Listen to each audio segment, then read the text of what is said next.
Hello. আজকে আমাদের second case story behind এ diagnosis এই সেশনে আমি আপনাদের সকলকে ওয়েলকাম জানাচ্ছি। আজকে আমরা যে কেসটা নিয়ে আলোচনা করব এটা একটা উপজেলা সেটিংস এর কেস নিয়ে। সো বেশি দেরি না করে আমরা একটু আরম্ভ করি। শুরুতে আমরা গতদিনের সেশনে আমরা যে কথাগুলো বলেছিলাম যে যে কোনো রং ডায়াগনোসিস বা চ্যালেঞ্জ, আমরা সবসময় রং ডায়াগনোসিস বলবো না, আমরা মনে করবো ডায়াগনস্টিক চ্যালেঞ্জ। এই জন্য তিনটা ফ্যাক্টর জরুরি: একটা সিচুয়েশন, যেটা আমরা প্রথম সেশনে বলেছিলাম; দুই নাম্বার সার্কামস্ট্যান্সেস; তিন নাম্বার আমরা বলতে হবে সেটা হচ্ছে অ্যাপ্রোচ। এই তিনটা জিনিস আমাদের একটা ডায়াগনস্টিক চ্যালেঞ্জের জন্য অত্যন্ত ইম্পর্টেন্ট।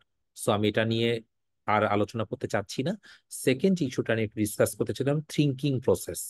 আমাদের যে কোনো থিঙ্কিং প্রসেস একটা ডায়াগনোসিস করার ক্ষেত্রে দুই ভাবে ভাগ করতে পারি: একটা টাইপ ওয়ান থিঙ্কিং আর একটা টাইপ টু থিঙ্কিং। টাইপ ওয়ানটাকে আমরা জানি যে এটা ফার্স্ট এবং এটা অটোমেটিক একটা থিঙ্কিং। টাইপ টু টা একটু রেশনাল, লজিক্যাল, একটু স্লো প্রসেস এবং এখানে অনেক এফোর্ট লাগে। যেমন আমাদের যখনই একটা কেস নিয়ে আমরা আলোচনা করবো, একটা আর্লি মর্নিং হেমাচুরিয়া, তখন আমরা যে কোনো কন্ডিশনে প্রথমে পারোক্সিমাল নকটার্নাল হিমোগ্লোবিন ইউরিয়া, এই কন্ডিশনটা আমরা চিন্তা করি। এটা একটা টাইপ ওয়ান থিঙ্কিং, ঠিক আছে? কিন্তু যদি আমি এখানে একটা অ্যাপ্রোচ ফলো করি, ইয়েস না বলে, যে আমরা এখানে হেমাচুরিয়া কি কারণে হতে পারে, আর্লি মর্নিং হেমাচুরিয়ার প্রত্যেকটা কজগুলোকে ইভালুয়েট করি, that will be the type to thinking. Chances of error is very massive, very less, ঠিক আছে, ইন টাইপ টু থিঙ্কিং। এটা আমাদেরকে মনে রাখতে হবে। সো আমাদের একটা কথাই মনে রাখতে হবে যে এই সেশনটা, ঠিক আছে, এটা আমাদের আলোচনা করার বিষয় হচ্ছে যে how a diagnostician has tell to the particular case to make a proper rational diagnosis. ঠিক আছে, এইখানে আমাদের একটা কথা অলওয়েজ মনে রাখতে হবে যে no one is immune from doing mistakes, in particularly medicine. কেউই সম্পূর্ণরূপে মিস্টেকের ঊর্ধ্বে না। এই বিষয়টা আমাদেরকে একটু জানতে হবে। সো আজকের আলোচনার টপিক হচ্ছে উপজেলা হেলথ কেয়ার সেটিংসে আমি যে কেসটা আলোচনা করব, এটা উপজেলায় আমরা পেয়েছিলাম এবং এখানে মাল্টিপুল ভিজিট এর বেসিসে পেশেন্টকে মাল্টিপুল ডায়াগনোসিস হয়েছিল। সেই বিষয়টা একটু আমরা আলোচনা করব।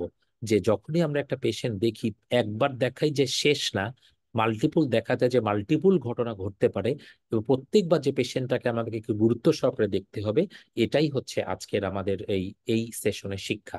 ওকে, তাহলে this is the case two of today's session, actually tonight session.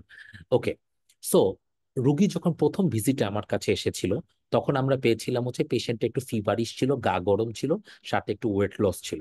Okay, so এরকম একটা সিচুয়েশন যদি নিয়ে আসে, এইরকম সিচুয়েশনে উপজেলায় যেটা কমনলি করা হয়, যদি রুগী জ্বর কথাটা বলে ফেলে, আপনার সাথে সাথে একটা টেস্ট উপজেলায় হয়ে যাবে, সেটা হচ্ছে উইডাল টেস্ট। মানে এত ফ্যান্টাস্টিক লেভেলের পিকুলিয়ার একটা টেস্ট, ঠিক আছে? উপজেলায় যখনই করা হয়, এর মধ্যে মানে টিওটা, বিশেষ করে টাইফয়েডের যে ও অ্যান্টিজেন, এটা 1:320 টাইটারে ছিল। এটার উপর বেসিস করে পেশেন্টকে সেফিক্সিম চলছিল। সেফিক্সিম চলাকালীন সময় রুগী আমার কাছে আসলো, কোনো ইমপ্রুভমেন্ট হয়নি, ঠিক আছে?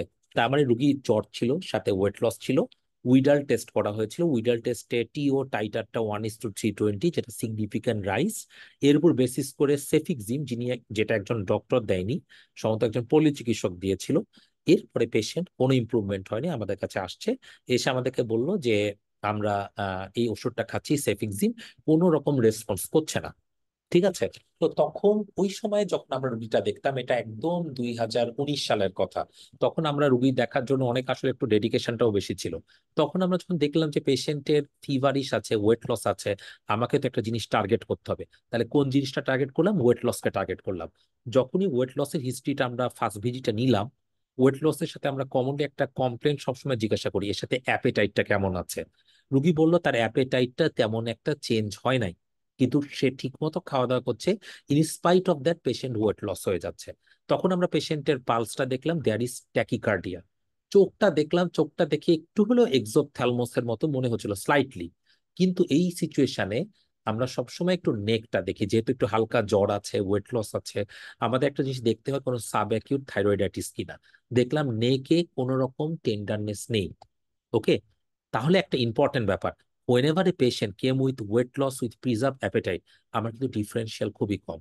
একটা থাইরোটক্সিকোসিস, দুই নাম্বার আনকন্ট্রোল ডায়াবেটিস মেলাইটাস, তিন নাম্বার বাংলাদেশের পার্সপেক্টিভে খুব ইম্পর্টেন্ট কালাজ্বর, এবং আরো কিছু কন্ডিশন যেমন ম্যাল অ্যাবজর্পশন, ফিওক্রোমোসাইটোমা।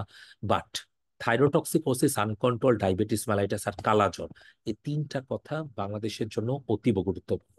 ওকে, তাহলে এর উপর বেসিস করে যে ওয়েট লস, সাথে অ্যাপেটাইট প্রিজার্ভ, ট্যাকিকার্ডি আছে, নেকে টেন্ডারনেস নেই, নেক্সট আমি যেটা করলাম আমরা, সেটা হচ্ছে ওখানে একটা স্টেথো বসিয়ে দিলাম। স্টেথো বসিয়ে আমরা পেলাম দের ইজ থাইরয়েড ব্রুই। ওকে, আসলে এই কেসটা আমাদের ডায়াগনোসিস করতে তেমন একটা ডিফিকাল্টি ফেস করে নাই, আমরা করি নাই, কারণ এর আগেও এরকম একটা সিমিলার কেস আমরা আউটডোরে পেয়েছিলাম, যেটারও সিমিলার একটা মানে প্যাটার্ন ছিল। এই জন্য এটা আমাদের জন্য খুবই একটা শর্ট ভিজিটেই, রুগীটার ফার্স্ট ভিজিটে এত দূর আমরা চলে গেছি, একটা আউটডোরের সেটিংসে কিন্তু রুগীটা দেখা। সো দেয়ার ওয়াজ থাইরয়েড ব্রুই, এবং হার্টে একটা কোর্স ট্রেমর ছিল, একটু সোয়েটিনেস ছিল, এবং তখন আমরা পেশেন্টকে একটা প্রোপানল দিলাম। প্রোপানল দিয়ে পেশেন্টকে টিএসএইচ, এফটি4 এবং রেডিও আয়োডিন আপটেক স্ক্যান করতে দেওয়া হলো। এখন লক্ষণীয় বিষয় হচ্ছে এই টেস্টগুলো, বিশেষ করে TSH, FT four, radio iodine uptake scan, কোনোটাই কিন্তু উপজেলা সেটিংসে হয় না। ওকে, এর মধ্যে আমরা তখন এই টেস্টগুলো রাজশাহীতে পরমাণুতে করতে দিলাম এবং পেশেন্টকে প্রোপানল দিয়ে দেওয়া হলো। এবং আমাদের ডায়াগনোসিস হয়ে গেল যেহেতু পেশেন্টের থাইরয়েড ব্রুই আছে, সাম ডিগ্রি অফ অপথ্যালমোপ্যাথি, তাহলে এই কন্ডিশনে আমাদের graves thyrotoxicosis should be the best possibility. এবং রুগীকে হাই ইন্ডেক্স অফ কাউন্সিলিং করে প্রোপানল দিয়ে তাকে প্রথম ভিজিট থেকে বিদায় করা হলো। নাও সেকেন্ড ভিজিট, প্রথম ভিজিটে কিন্তু আমাদের ডায়াগনোসিস অনেকটা হয়ে গেছে যে ইট ইস এ গ্রেভস থাইরোটক্সিকোসিস। সেকেন্ড ভিজিটে রুগী আমাদের কাছে আসলো, প্রোপানল পাচ্ছে। প্রোপানলের কাজ হচ্ছে ট্যাকিকার্ডিয়াকে একটু ইমপ্রুভ করে দেওয়া, পাশাপাশি এটা পেরিফেরালি থাইরয়েড হরমোনের কনভার্সনকে একটু কমিয়ে দেয়। সো পেশেন্ট একটু সিমটম একটু ইমপ্রুভ, রুগী একটু খুশি, এবং সাথে এই দুটা রিপোর্ট নিয়ে আসছে, টিএসএইচ আর এফটি4। আমরা দেখলাম টিএসএইচ একদম সাপ্রেসড 0.0001, সাথে এফটি4 ইনক্রিজড। ওকে, সাথে আমরা রুগীকে তখন একটা রেডিও আর্টিন আপটেক স্ক্যানের রিপোর্টটাও দেখলাম, দেয়ার ওয়াজ ডিফিউজ আপটেক। রুগীকে তখন কার্বিমাজল স্টার্ট করা হলো। কার্বিমাজল স্টার্ট করার পরে 1 মাস পরে রুগীকে ফলো আপের জন্য পাঠানো হলো, যে আপনি 1 মাস পরে যোগাযোগ করবেন। ওকে, আচ্ছা, এরপরে শুরু হলো দ্য ডার্কেস্ট ডেজ। কি ডার্কেস্ট ডেজ? কোভিড-19 স্ট্রাইক করে গেল। সো পেশেন্টের তখন একেবারে যে নর্মাল সেটিংসে যে চিকিৎসা দেওয়ার সিস্টেম ছিল, সবগুলো অল্টার হয়ে গেল অন দা লকডাউন। লকডাউনের মধ্যে পেশেন্টও আসে না, আমরা হাসপাতালে ঠিকই যাই, but patient is not coming. ঠিক আছে, সো রুগী দেখা যাচ্ছে আসে না। অবভিয়াসলি রুগীকে আমরা মোটামুটি ভাবে 1 মাস পরে, রুগী আসলো না, আমাদেরও রুগীর কথা মনে ছিল না। রুগী এরপরে আসলো 3 মাস পরে। 3 মাস পরে রুগী এসে আমাদের কাছে কমপ্লেন করছে যে অকেশনাল একটু সোয়েটিং আছে, এবং নতুন একটা অ্যাপিয়ারেন্স হলো প্যাচেস অফ ভিটিলিগো, শরীরের মধ্যে কিছু ভিটিলিগোর প্যাচ ডেভেলপ করলো। এটাও এক্সপ্লেনেবল, কারণ থাইরয়েড একটা অটোইমিউনো ডিসঅর্ডার, ভিটিলিগো একটা অটোইমিউনো কারণে হতে পারে। সো একটা অটোইমিউনের সাথে অন্যান্য অটোইমিউনো অ্যাসোসিয়েশন থাকতে পারে, পার্টিকুলারলি অটোইমিউনো পলিইউরোপেন সিনড্রোমে। সো এটা আমাদের তখন মাথায় আসলো, কিন্তু এটা নিয়ে তেমন একটা করার কিছু কারণ পেলাম না। আমরা তখন রুগীকে শুধুমাত্র হাসপাতাল থেকে একটা আরবিএস করতে দিলাম, দ্যাট ওয়াজ অল রাইট। এবং রুগীকে একটা ফলো আপে টিএসএইচ, এফটি4 করতে দিলাম, এবং তাকে বললাম যে একটা রাজশাহীতে কার্বিমাজল কন্টিনিউ করে বললাম যে রাজশাহীতে যে একটা এন্ডোক্রাইনোলজিস্ট দেখাতে। বাট পেশেন্ট আনফর্চুনেটলি, এটা কোভিড সিচুয়েশন, রুগী মানে উপজেলার বাইরে কোথাও বেরো হবে না। সো আলটিমেট রুগী কোথাও দেখাতে গেল না, আমাদের এখানে আসলো না, এবং patient was loss to follow. এবং রুগী যদিও অনেক রুগী এসে দেখায় যেত, বাট এই পেশেন্ট অনেক লম্বা সময় ধরে আমরা রুগীর কোনো রকম হদিস পাইনি। ওকে, এবং আমরা অলমোস্ট রুগীর কথা ভুলে গেছিলাম। এবং এই রুগীটা উদয় হলো অলমোস্ট 7 থেকে 8 মাস পরে।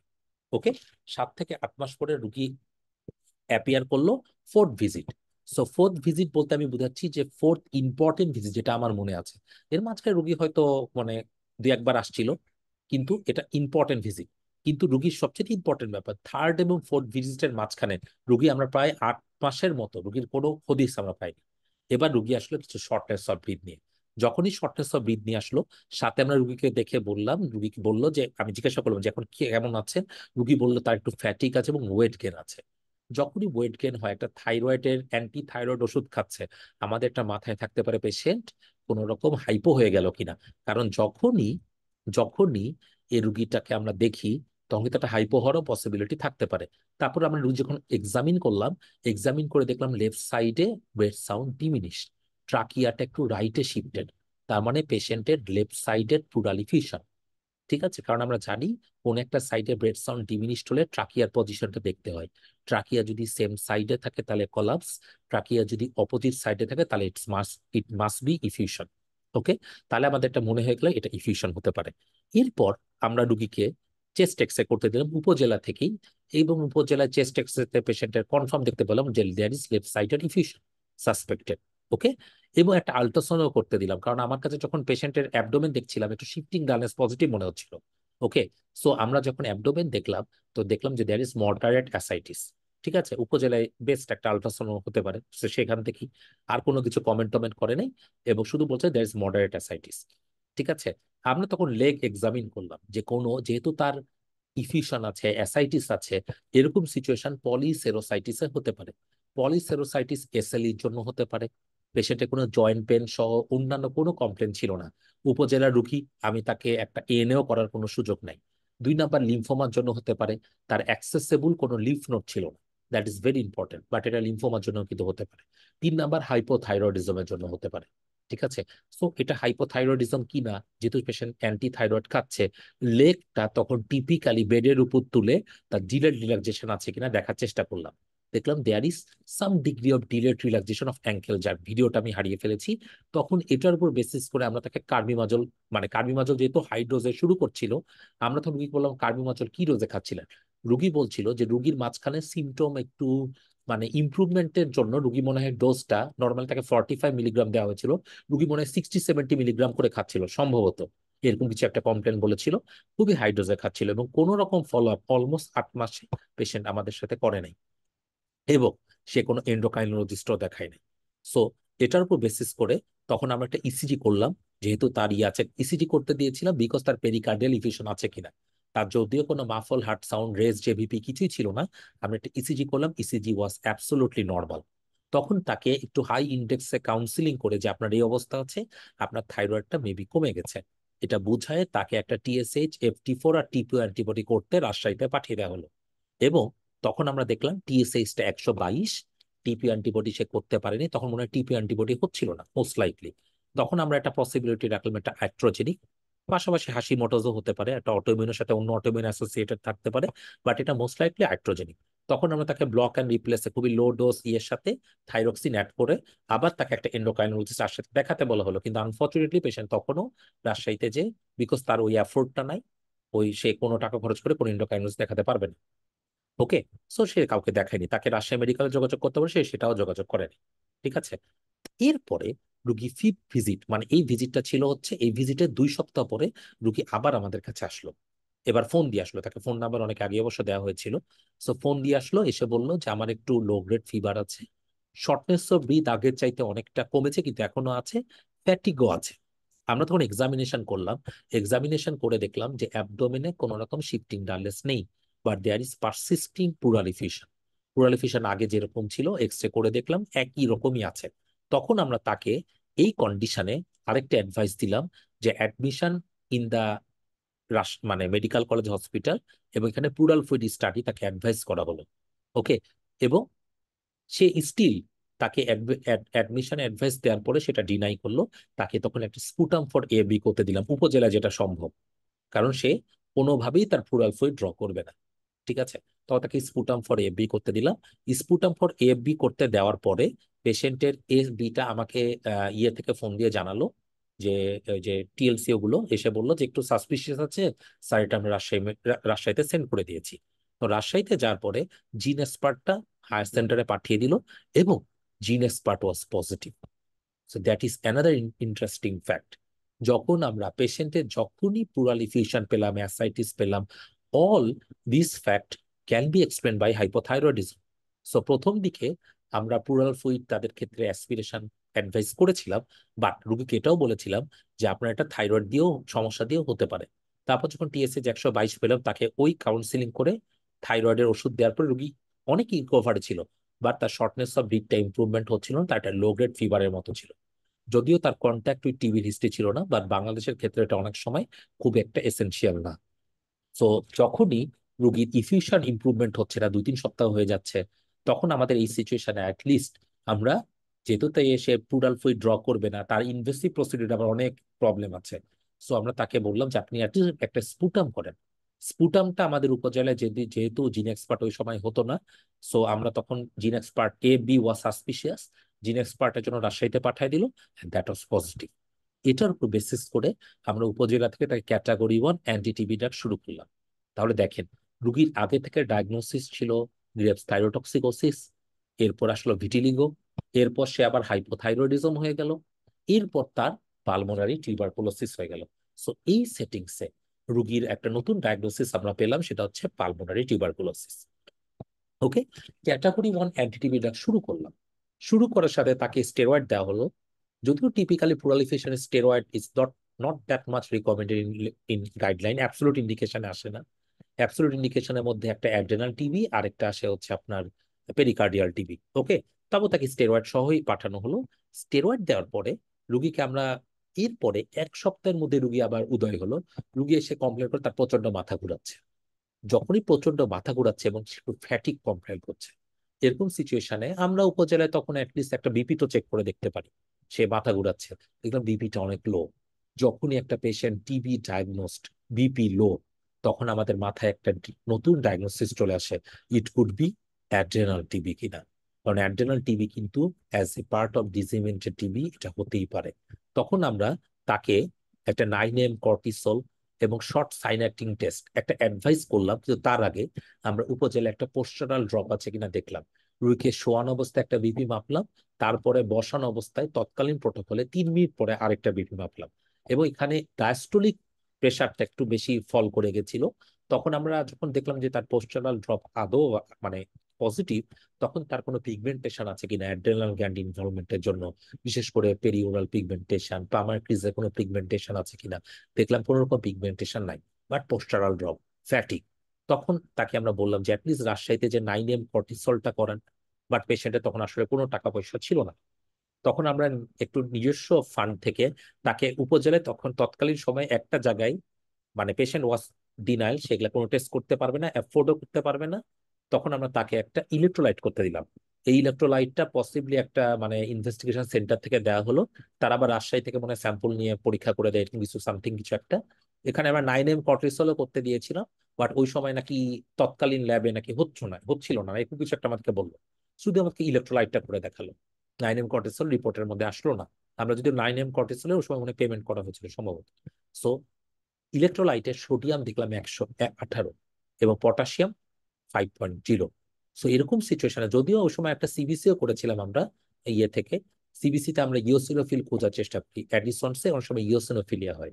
সো এরকম কিছু পেলাম না, বাট সোডিয়াম ও 118। তাকে 9 AM কর্টিসল আরেকবার অ্যাডভাইস করলাম, শর্ট সাইনাইটিং টেস্ট তো না হলে না করুক, অ্যাটলিস্ট 9 AM কর্টিসল আর এসিটিএসটা করুক।